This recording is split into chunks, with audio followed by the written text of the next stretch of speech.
So we're in the same section, but we didn't have time to get to all the stuff. What we're going to do today is we're going to basically do the same thing, but it's from a table of values instead of a particular function. So if you would be so kind as to turn to page 62 in your textbook. There's a table of information in there. So I will read to you. You ready? You got it? Okay. It says the flash unit on a camera operates by storing charge on a capacitor and releasing it suddenly when the flash is set off.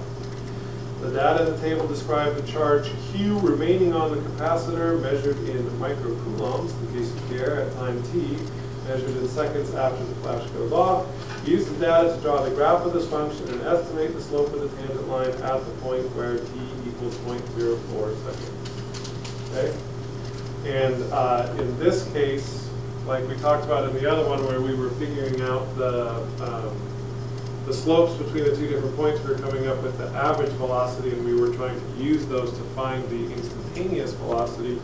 In this case, what we're coming up with is the actual amount of current flowing into the capacitor at that particular point in time. And Ben is really excited about this idea, okay? So we are not going to draw the graph because I'm going to assume that all of you can draw a graph by now. But if you would like to look at that pretty picture right there, it has a good illustration of what we're trying to find. We're trying to find the slope of the tangent line right at that particular point, P. Okay? So here's our data.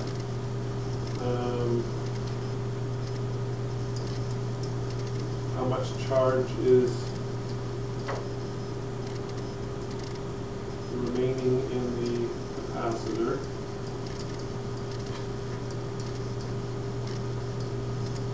And they're basically going to use the same idea as we were using with the function to figure out what's happening at that instant, except it's a little bit easier because we don't have to keep plugging numbers in to figure out what our y2 is because they have it for us already. They have all the data already. Okay? So if you look at the next page, top left corner of page 63, you see they have a little different table there. So what they're going to do is they're going to say, okay, let's first figure out the slope between the time, let's see, what do they have going there? So we're worried about the point when t equals 0.04, correct? So that's going to be always our T1. And then the thing that goes with that, what is our Q1? 67.03. Okay, and so the first thing they do is they say, okay, let's compare that to the first point that we have, which is when T2 is 0, the charge is what? 100. And so like I said, this is exactly the same as what you were doing over the weekend, some of you. But we don't have to plug this 0 into an equation to come up with that number. It's right there in front of us. But now we're going to do the same thing that we did before. What is the change? Why am I backwards here? Oh, no, it's going to work out. What is the change in the amount of charge? What's Q2 minus Q1? 32.97. And what is the change in the time? But you have to be careful, it is negative 0.04. Okay? So if you divide those two things, what do you get? Did you do that in your head, Matthew? Yeah. Wow, that's really awesome. Is that what you guys got on the calculator? Did anybody check it? Did you do it in the calculator? So Matthew is just brilliant and is able to come up with negative 824.25. Okay? So that would be the case where we would be estimating the slope of the tangent line if we used the point that we're looking for it at as the very first point. And so they're going to take these and put them into a little table so we can keep track of what's going on with that. So our first one is negative 824.25. Okay. Then just like we did, now they're going to take a look at the next point. Okay. So once again, T1 is 0.04 and Q1 is, what is it, 67.03. Okay. And what point are we going to compare that to now? The next one. Okay, so what's the time there? 0.02, and what's the charge at that time?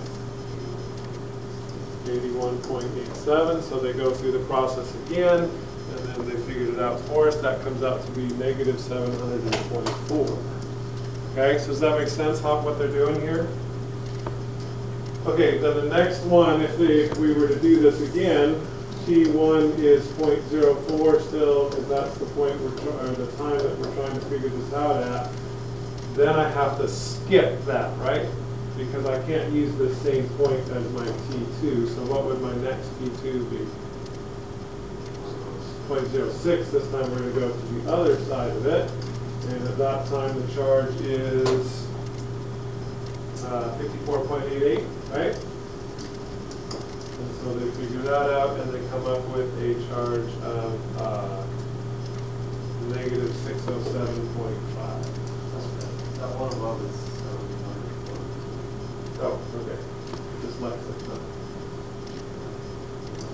No, that's good.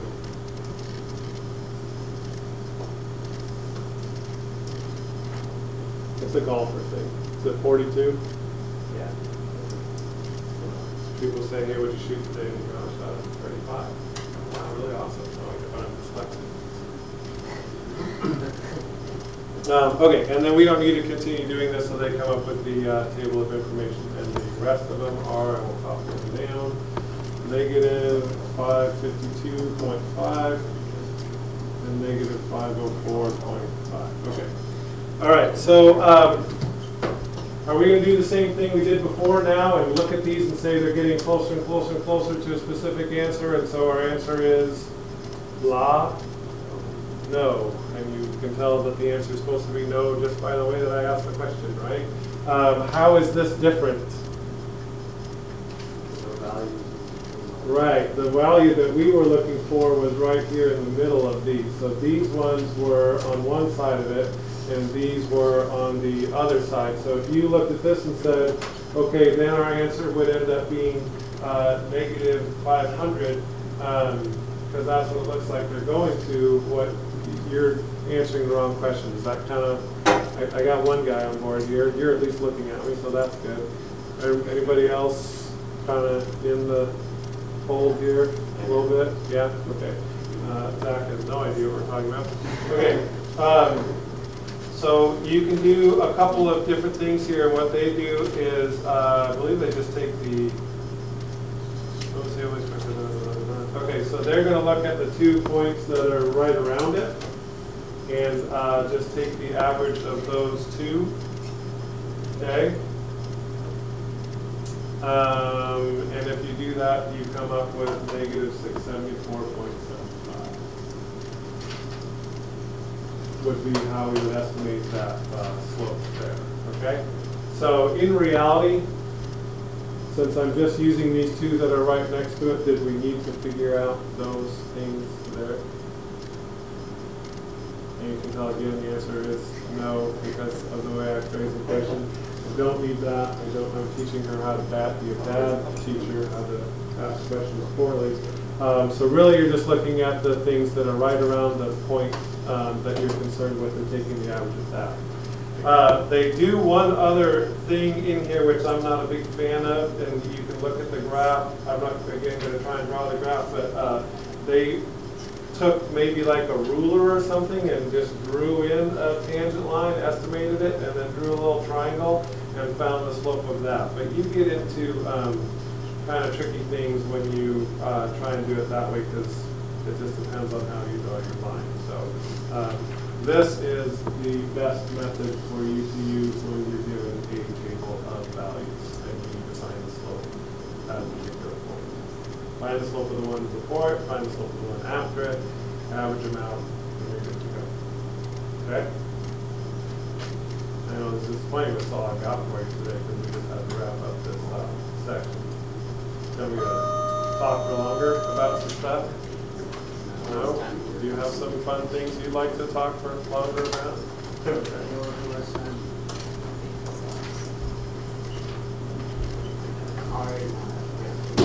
You're already behind. That's good.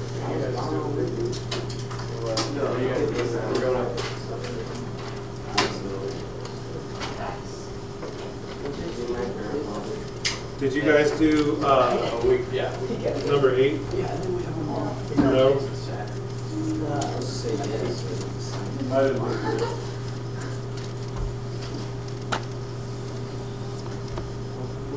Okay, that's, anybody any messages for Nathan before I turn off the recording? Now. You are a play. There you go.